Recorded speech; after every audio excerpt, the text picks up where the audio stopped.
कल चुनाव खत्म हुआ है और कई पत्रकार साथी चुनाव को लेकर कई जिज्ञासा रखते थे। मुझे लगा सभी पत्रकार साथियों को एक साथ प्रेस जारी करके चुनाव से संबंधित जो भी घटनाक्रम हुए, जो भी हमारी आगे किया है, उसके बारे में बताओ। इसलिए आप सबका स्वागत है। 6 तारीख को अंतः उपचुनाव की डेट घोषित हुई। 14 तारीख को हमने नामांकन भरा और 14 तारीख के बाद हमने घर घर हर मतदाता तक पहुंचकर उनका समर्थन मांगा, आशीर्वाद मांगा और जनता के सामने अपनी बात रखी। और अंता की देवतुल्य जनता ने 14 तारीख से लेकर कल 11 तारीख 6 बजे तक मतदान तक हमें भरपूर आशीर्वाद दिया, प्यार दिया। उसके लिए मैं अंता की जनता जनार्दन का आभार व्यक्त करता हूं, धन्यवाद ज्ञापित करता हूं। इस चुनाव में जिन भी नेताओं ने हमें समर्थन दिया, आशीर्वाद दिया, आम आदमी पार्टी से आदरणीय केजरीवाल साहब, आम आदमी पार्टी की पूरी टीम, राष्ट्रीय नेता संजय सिंह जी ने हमारी आम सभा में आकर हमें समर्थन दिया। आरएलपी सुप्रीमो बड़े भाई साहब हनुमान जी बेनीवाल साहब ने हमें समर्थन दिया, आम सभा में आकर हमें आशीर्वाद दिया। एसडीपीआई सोशल डेमोक्रेटिक पार्टी ने हमें समर्थन भी दिया और जिस तरह से उन्होंने मोर्चा संभाला चुनाव में, उनके लिए भी हम उनका धन्यवाद ज्ञापित करते हैं। इस चुनाव के मार्गदर्शक के रूप में हमारे बड़े भाई राजेंद्र जी हुड्डा साहब ने जिस तरह का चुनाव का संचालन किया और विद परिवार चुनाव में उनके बेटा भी यहाँ अंता में रहकर मेरे लिए वोट मांगा, समर्थन मांगा, उसके लिए बड़े भाई राजेंद्र जी हुड्डा और उनके बेटे सीएम हुड्डा का भी बहुत बहुत धन्यवाद। समाजवादी पार्टी से अखिलेश जी यादव साहब की तरफ से हमें शुभकामनाएं मिली, उन्होंने हमें फोन पर समर्थन दिया। उसके अलावा समाजवादी पार्टी के अतुल जी प्रधान जो विधायक है, वो मेरे नामांकन रैली में भी आए और चुनावी सभा में भी आकर उन्होंने जो मुझे साथ दिया, उसके लिए उनका भी बहुत बहुत धन्यवाद। भारत में 4 जगत गुरु शंकराचार्य हैं, उनमें से एक जगत गुरु शंकराचार्य काशी पीठ के, उन्होंने भी गौ माता की रक्षा के व्रत लेकर हमें आशीर्वाद दिया और उन्होंने अपनी पूरे उनकी जो शिष्य मंडली है वो भी मेरे चुनाव में आई और मुझे समर्थन दिया। उसके लिए आचार्य जी को भी उनके चरणों में धन्यवाद। चुनाव जिस शांतिप्रिय तरीके से हुआ, कई तरह की आशंकाएं थी, नरेश मीणा चुनाव लड़ रहा है तो कई तरह का लोगों में भ्रम था, लेकिन चुनाव पूरा शांतिपूर्ण तरीके से रहा और उसके लिए मैं पुलिस प्रशासन का भी धन्यवाद दूंगा कि पुलिस प्रशासन ने हमें कोऑपरेट किया। हमें कहीं भी इस तरह का नहीं लगा कि जहां पुलिस का कोई भेदभाव नजर आया, इसलिए पुलिस प्रशासन का भी बहुत बहुत धन्यवाद दूंगा। अंता जो भी उपखंड अधिकारी और उनके जो कर्मचारी थे, उनका भी हमें पूरा सहयोग इस चुनाव में मिला और यही कारण था कि ये चुनाव बड़ा ही शांतिपूर्ण तरीके से हुआ। लेकिन दोनों ही पार्टियों की तरफ से धन बल, बाहुबल, सत्ता का जो उपयोग इस चुनाव में किया, वो शायद कहीं आपको देखने को नहीं मिला होगा। इससे पहले जिस तरह से करोड़ों रुपए की नकदी इस चुनाव में पकड़ी गई, मैं आपसे चाहूंगा, आपके माध्यम से चाहूंगा, उन्हें भी प्रशासन को सार्वजनिक करना चाहिए कि वो करोड़ों की नकदी किसकी थी, किसके लिए आ रही थी। इसके अलावा वोटिंग से पहले कुछ नकदी कुछ कांग्रेस कार्यकर्ताओं की गाड़ियों में मिली। मैं प्रशासन से पूछना चाहूंगा कि प्रियंका नंदवाना की गाड़ी में जो पैसा मिला उसका क्या हुआ और प्रियंका नंदवाना पे कार्रवाई क्यों नहीं हुई? क्या तो यहाँ का प्रशासन प्रमोद जैन भाया से मिला हुआ था?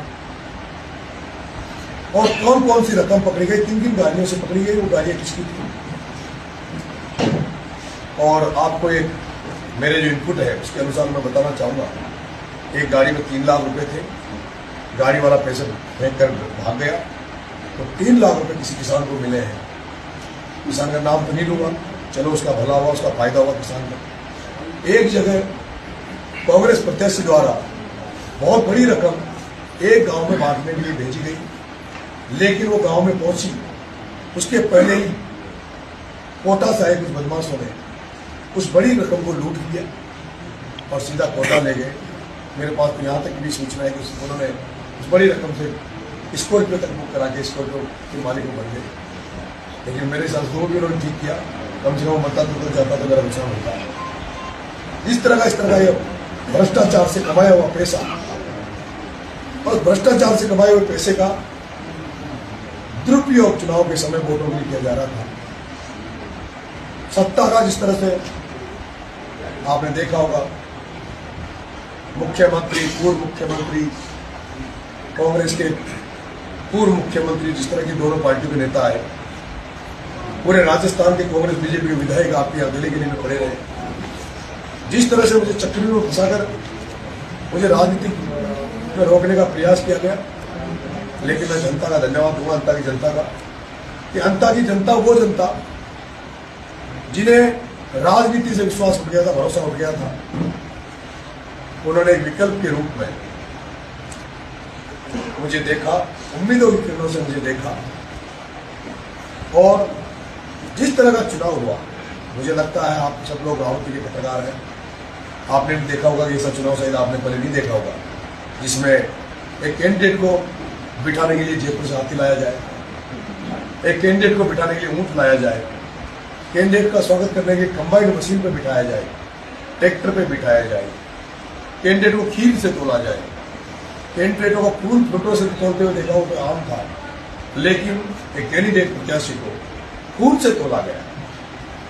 और रक्तदान महादान का नारा रहता है, वो खून जो बड़ी संख्या में इकट्ठा हुआ वो कई लोगों की जान बचाने में काम आएगा। एक दुर्भाग्य है कि जिला प्रशासन ने जिस डॉक्टर को ब्लड डोनेशन के लिए लोगों ने बुलाया उसका निलंबन कर दिया गया, उसे दूसरी जगह ट्रांसफर कर दिया गया। अगर उसे दूर कर दिया गया, उसको डॉक्टर का जो खून से तोड़ने वाले डॉक्टर का, खून से आत्मों करवाने वाले डॉक्टर का निलंबन किया है, तो मुझे लगता है कि ऐसा नहीं हो जाए कि जिन लोगों ने मुझे खीर से तोला है कहीं प्रशासन की भैंसों को नहीं मंगा ले, ऐसा भी मुझे डर लगता है। जिस तरह की हालात थी राजनीति की, ये चुनाव इंकलाब के नारे के साथ था, ये चुनाव जय जवान जय किसान के नारे के साथ था। और मुझे लगता है कि जनता ने इस चुनाव में परिवर्तन के लिए, बदलाव के लिए, जो लोग राजनीति में यहाँ बरसों से कब्जा करके बैठे थे, और वहाँ आपने देखा होगा सांतरी गांव में, जहाँ जिस गांव में बहिष्कार हुआ उस गांव के हालात देखे होंगे, तो मैंने वहाँ पर जिस तरह से मैं कीचड़ में बैठा, मैं वहाँ पर जो शमशान घाट पर जो रास्ता जा रहा था उस कीचड़ में मैं नंगे पैर चला। मेरा उसके पीछे एक ही मकसद था कि राजस्थान की राजधानी जयपुर में बैठे लोग, देश की राजधानी दिल्ली में बैठे लोग, जिनका नजरिया आड़ती को लेकर हो सकता है ये हो कि ओम बिरला उस आड़ती से आता है, वसुंधरा राजे जी उस आड़ती से आती है, तो वहां विकास की कोई कमी नहीं रही होगी। लेकिन जहां से वसुंधरा राजे 2 बार की मुख्यमंत्री रही हो, जहां से 5 बार सांसद रही हो, 5 बार उनका बेटा सांसद रहा हो, जहां से लोकसभा स्पीकर ओम बिरला जी हाड़ौती से जाते हो, उसके बावजूद भी यहाँ गांव के लोगों को अगर बहिष्कार करना पड़े चुनाव का, शमशान घाटों पर जाने का रास्ता नहीं हो। और ये केवल वहां बैठे लोगों का एक तस्वीर दिखाने का था। और मुझे लगता है कि जयपुर में बैठे लोग, दिल्ली में बैठे लोग ये देख रहे होंगे कि कितने बड़े नेता आड़ोती से आने के बाद भी आड़ोती की क्या हाल है। और ये उस समय भी परिदर्शित हुआ जब पिपलौदी में 7 बच्चे भ्रष्टाचार की भेंट चढ़ गए थे। तब भी जब मैंने शहीद स्मारक पर बकरियों के साथ आंदोलन किया था, तब भी पूरे देश ने देखा था कि जहां से मुख्यमंत्री का घर है, वसुंधरा जी का घर है, वहां बच्चों के साथ इस तरह की घटना होती है। और उसके बाद उनको मुआवजे के रूप में या राजस्थान में बाकी क्षेत्रों में एक कुमार का गधा लाइट से चिपक जाता है और उसको राजेंद्र गुडा धरना देकर बैठता है, गधे का मुआवजा 60,000 दिला देता है। जहाँ राजस्थान में कई जगह हनुमान बेनीवाल के एरिया में जहाँ कोई इस तरह की घटना होती है वो धरना देते हैं, लाखों रुपए दिलाते हैं। लेकिन झालावाड़ में जब वसुंधरा राजे मुख्यमंत्री रही वहां पहली बार देखा गया कि 7 बच्चे स्कूल की दीवार गिरने से मर जाते हैं और उनको मुआवजे में बकरियां दी जाती है। मुझे लगता है इस उपचुनाव से पूरा राजस्थान, पूरा देश की जनता देख रही होगी कि राजस्थान में किस तरह की राजनीति हो रही थी। और मुझे लगता है हाड़ौती की जनता ने भी ये देखा होगा कि चुनाव कैसा होता है। अब तक चुनाव किस तरह से मिलीभगत से होता था और आपने भी देखा होगा चुनाव में प्रमोद जैन भाया और वसुंधरा राजे, जहां प्रमोद जैन भाया चुनाव नहीं लड़ रहा था, पर्दे के पीछे से ओम बिरला चुनाव लड़ रहा था जो प्रमोद जैन भाया के साथ खड़ा था, और दूसरी तरफ मोरपाल नहीं वसुंधरा राजे चुनाव लड़ रही थी। ओम बिरला इसलिए मैं साबित कर देता हूं कि एक गोचर जो चुनाव लड़ा पीपलदा से क्या नाम था, प्रेम गोचर, जो ओम बिरला का प्रत्याशी था, बीजेपी का प्रत्याशी था। और वो प्रेम गोचर जो ओम बिरला जिसका खास आदमी है उसका सगा भतीजा योगेश गोचर, जो चुनाव के 2 दिन पहले अंता की धरती पे आता है और वो किस तरह से प्रमोद जैन भाइयों के लिए वोट मांगता है, नरेश मीणा के खिलाफ प्रचार कर चुनाव लड़ाता है। उसी तरह से एक गढ़िया, नीलेश गढ़िया, जिसका गाद का काम, बजरी का काम ओम बिरला के साथ पार्टनरशिप का है, जिसमें प्रमोद जैन भाई भी पार्टनर है, वो व्यक्ति यहां आकर किस तरह से पैसा बांटने का काम प्रमोद जैन भाई का देख रहा था। उसी तरह से हीरालाल जी नागर, ऊर्जा मंत्री, उनका काम देखने वाले उनके क्रेशर में पार्टनर मनोज शर्मा जी यहां किस तरह से प्रमोद जैन भाई का पैसा बंटवाने का काम कर रहे थे। इससे साबित हो जाता है। और किस तरह से मैंने गांव में पता किया कि कोटा से बहुत बड़ी संख्या में अन्य अलग सभी समाजों के लोगों को बिरला द्वारा गाड़ियों में यहाँ भाया का प्रचार करने के लिए भेजा जा रहा था। और जो यहाँ पर जो बीजेपी के जो लोग टिकट मांग रहे थे और जो ओम बिरला के खेमे में जाने जाते हैं, वो सारे लोग हमें भाया के साथ नजर आए।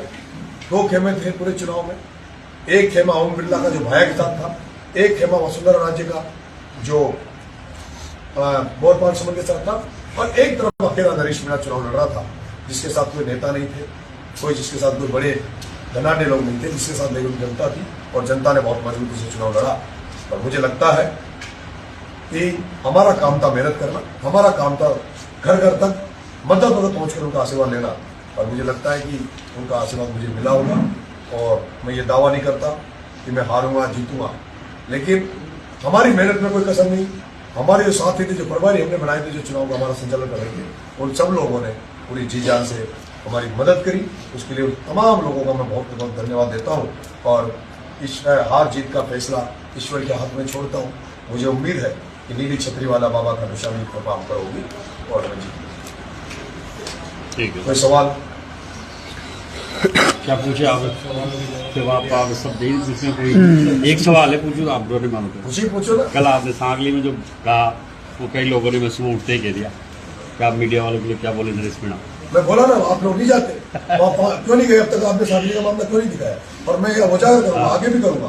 आप लोगों को भी अपनी ईमानदारी करते हुए निभाना चाहिए। चौथा स्तंभ मैं पूछना चाहता हूँ, प्रिंट मीडिया में नरेश मीणा के चुनाव को लेकर एक भी पॉजिटिव खबर चली हो, एक दिन में मेरा प्रचार चलाओ तो मुझे बता दो, एक भी खबर चलाई तो बता दो। देखो ये मुझे जी राजस्थान ने मुझे किस तरह से मेरा चुनाव में नुकसान किया, मुझे बता दो। देखिए, आजकल पत्रकार साथियों, आपसे मेरा निवेदन है कि आपको भी ईमानदारी साबित करनी पड़ेगी, आपको भी ईमानदारी के साथ सारी चीजों को सामने रखना पड़ेगा। अगर आप नहीं रखेंगे तो लोग आप फिर भी पक्षपात वो सभी नहीं करते, कुछ करते हैं, जो करते हैं उन्हीं को इंगित करते हैं। लेकिन लक्ष्मी जी भाई साहब, आपको जाना चाहिए था साथ में, वो बात आपको जाना चाहिए कि 2 लाख का आरोप लगा। वो जयन कौन है, वो लाइन मैन कौन है माल बम्बरी कला में, जिसने 2 लाख रुपए जनता से लिए? नरेश मीणा विधायक बना तो नरेश मीणा भ्रष्टाचार को उखाड़ फेंकेगा, चाहे नरेश मीणा को जेल जाना पड़े। इसलिए मैं कह रहा हूँ आपको जो मेरे साथी आप लोग सारे जो मैं चैनल देख रहा हूँ, इसमें वो फर्स्ट इंडिया नहीं है, इसमें जी राजस्थान नहीं है, इसमें पत्रिका नहीं दिख रहा, इसमें भास्कर नहीं दिख रहा। आदित्य जी भास्कर वाले, क्योंकि प्रमोद जैन भाया और इन भ्रष्टाचारियों को कहीं कहीं से आपका भी संरक्षण मिला है। अगर इन चोरों को अगर आप अब तक उजागर करते हैं, भ्रष्टाचार को उजागर करते, मैं पूछना चाहता बड़ा की बावड़ी पर क्या वहाँ धार्मिक कार्यक्रम होता है या राजनीतिक पार्टियों का वहाँ मीटिंग होती है? मैं पूछना चाहता हूँ जैन मंदिर जिसकी प्राण प्रतिष्ठा नहीं हुई, जिन जैन मंदिर जो हाईवे पर बन रहा है उसकी प्राण प्रतिष्ठा नहीं हुई, और अयोध्या में राम मंदिर जिस बीजेपी ने बनाया वह बीजेपी इसलिए हार गई थी क्योंकि धार्मिक तरीके से उसका पूरा काम नहीं हुआ। उसके पहले वहां पर उसकी प्राण प्रतिष्ठा करके वोट मांगे गए। पर जैन मंदिर, प्रमोद जैन भाई जैन समाज से आते हैं, जैन समाज बड़ा पवित्र समाज है। जैन समाज के संत महात्माओं के प्रति मेरी जो श्रद्धा है, क्योंकि वो जिस तरह से कठिनाई है और उसमें जो भक्ति भाव उनका रहता है, नंगे पैर मतलब बिना बदल, लेकिन और उनका जो व्रत है, जैन समाज का व्रत है अहिंसा, सत्य असत्य अप्रिय, उनका बिल्कुल प्रवचन भाई उल्टा चलता है। आज तक उस जैन मंदिर में ना कोई प्राण प्रतिष्ठा हुई, ना कोई संत महात्मा आए, और उसमें कांग्रेस की मीटिंग हुई, तिरंगा यात्रा उस कांग्रेस उस जैन मंदिर में हुई, जिसमें उसने प्रमोद डोटासरा ने वो गमछा घुमाया, ने कहा कि कोई माइकलाल पैदा हुआ हो तो भाई को गिरफ्तार देखो। आपको दिखानी चाहिए खबर कि क्या जैन मंदिर इसलिए बनाया है? मैं गया ना, अभी गाँव में गया, मैं अंतर विधानसभा में घुमा, कहीं भी बाबा साहब भीमराव अम्बेडकर की मूर्ति नहीं, देव महाराज जिसमें पूरा गुजर समाज आस्था रखता है, वो एक भी गुजर समाज के मंदिर पे कोई 2 रुपये नहीं लगा, एक भी रामदेवरा में लाखों लोग आस्था रखते हैं, 1 रुपये का कहीं वो नहीं हुआ। स्कूल टूटे पड़े, शिक्षा के मंदिर टूटे पड़े, इन चीजों को दिखाइए और आगे दिखाओ। अभी भी मेरा ही निवेदन आपसे कि पत्रकारिता निष्पक्ष होनी चाहिए। अगर मैं अच्छा काम कर रहा हूं तो मेरी अच्छाई बताइए, मैं बुरा कर रहा हूं तो मेरी बुराई कराइए। मैं थप्पड़ किसी को दे देता हूं तो पूरा बाउंड्री हो जाता है, लेकिन मैं जब भूख हड़ताल करता हूं नहीं दिखाया जाता है, मैं नंगे पैर घूम रहा हूं नहीं दिखाया जाता है, मैं किचन में बैठा हूं तो नहीं दिखाया जाता है, दिखाइए आप। इसलिए आपसे भी उम्मीद करते हैं कि अब आप लोग इस भ्रष्टाचार के खिलाफ इस लड़ाई में, इन भ्रष्टाचारी नेताओं के खिलाफ जो नरेश मेरा लड़ाई लड़ रहा है, इसमें आपके सहयोग की बहुत अपेक्षा रहेगी, आपकी जरूरत रहेगी, और मुझे उम्मीद है कि आप उन पत्रकार साथियों की जिनकी अभी तक आत्मा नहीं जगी, उनकी आत्मा जगेगी और हमारे साथ है। नरेश, कल वोटिंग समाप्त होने के बाद एक चर्चा है, चर्चा यह है कि कांग्रेस को तो नरेश मीणा ने हाड़ोती उखाड़ के फेंक दिया, क्या चर्चा थी? ये चर्चा नहीं है, चर्चा ये हो गई इस बार पूरे चुनाव में चर्चा रहेगी, वोट प्रमोद जैन भाया को जो देगा वो भ्रष्ट है, वो भी चोर है, और जिसने भी वोट प्रमोद जैन भाया को दिया होगा, मैं खुले तौर पर कह रहा हूँ, प्रमोद जैन भाया को किसी ने वोट दिया होगा चोर, जो खुद चोर है, खुद भ्रष्ट है। एक ऑडियो टेप वायरल हुआ जिसके अंदर वसुंधरा समर्थक एक सरपंच है जो केवट समाज के लोगों को धमकाता हुआ फोन पर सुनाई दे रहा था। अब मैं पूछना चाहता हूं पत्रकार साथियों, कितने बार आके पत्रकारों ने उस वीडियो को चलाया? कितने बार आके भारतीय पत्रकारों ने वो मधुसूदन सिंह जी जो सरपंच थे, जिन्होंने कहा कि महारानी के खिलाफ अगर गए तो तुम्हारी जमीन को हाँक लिया जाए, उस केवट समाज की जमीन को जो बेचारे 2-2 बीघा में खेती कर रहे हैं, किसी ने नहीं चलाया। वो तो ये जयपुर से जो बेचारे ईमानदार यूट्यूबर्स है उन्होंने खबर चलाई। इसलिए मैं कह रहा हूं, अब इन्होंने जो बड़ा की बावड़ी में जो यहाँ पे हाईवे के पास जो सम्मेलन किया था प्रमोद जैन भाया ने, उसमें सबकी जमीनों को प्रेम करने के नाम पर कि वे टेंट लगाएंगे, उनपे ट्रैक्टर चलाए गए, सबको प्रेम किया गया, और जब वो सम्मेलन फ्री हो गया उसके बाद जो जमीनें बची उनको नाप कर किसानों को जमीन दी, तेरी 2 बीघा तेरी 4 बीघा, उसमें जो एक्स्ट्रा जमीन होती है वो एक्स्ट्रा जमीन में पूरी जमीन पर प्रमोद जैन भाया कब्जा करेंगे। क्यों नहीं दिखाता यहाँ का वो? उसने एक श्वेता शर्मा आई है, उसको मैं लाऊंगा, आपको दिखाऊंगा किस तरह से उसके साथ एसोसिएशन किया गया। कितने आप लोगों ने, मैं कह रहा हूं कितने लोगों की हत्याएं कर दी गई। आज आप एक भी पत्रकार अगर हिम्मत करके ये बता दे कि मेरे साथ तो चुनाव में गलत था तो आप बता दो, लेकिन मैं बता रहा हूं सारे जो हत्यारे थे, जिन्होंने हत्याएं की, वो किसके साथ थे आप बताओ? वीडियो आया उनके कि गौरव शर्मा को मारने वाले किसके साथ थे, पवन यादव को मारने वाले किसके साथ थे? सारे गुंडे बदमाश, हर जाति के यहाँ जितने भी लोग हैं, हर जाति के जो बदमाश है, जो कॉमर्शियल है, जो गुंडे हैं, जो गुंडागर्दी से पैसा कमाते हैं, वो सब प्रमोद जैन भाया के कैंप में। विष्णु गर्ग किसके कैंप में है? वो विष्णु गर्ग जिसने शिक्षक होते हुए गुरु का दर्जा जिसको मिला, जिसने सरकारी शिक्षक था, वो उसने नकली मास्टर लगा के जिसने भ्रष्टाचार किया, जो गुंडागर्दी करता है, जो हत्यारों का धंधा करता है, वो विष्णु गर्ग। अभी तो मैं रावण को मारा है, अभी तो कुंभकर्ण मेघनाथ रूप के जो विष्णु जैसे लोग ये जो हत्यारे घूम रहे हैं, इनका सब काम करेंगे, लेकिन आपका सहयोग चाहिए, सारे पत्रकारों का, सभी लोगों का, भारतीय जनता का सहयोग चाहिए। आप प्रशासन से उस सरपंच की गिरफ्तारी की मांग करेंगे? सभी करेंगे। 14 तारीख के बाद अभी बहुत सारा कुछ करना है, अभी सारी पत्ते नहीं करेंगे, बहुत कुछ करेंगे। टक्कर बीजेपी से मानी जा रही है। को खुलवाऊंगा, जो पैसा पकड़ा है किसको, प्रियंका रंगवाला कहा गई, वो पैसा पकड़ा है तो वो है कि नहीं, सीसीटीवी निकलवाऊंगा, सब करेंगे, सारी चीजें ओपन कराएंगे। नंगे पैर जब तक ये 4 लोग जो धनाढ्य लोग, जो पूंजीपति लोग, जिस आरोपी को लूट रहे हैं, ओम बिरला, शांति धारीवाल प्रमोद जैन भाया, प्रताप सिंह सिंघवी, जिस दिन नरेश मीणा विधानसभा लोकसभा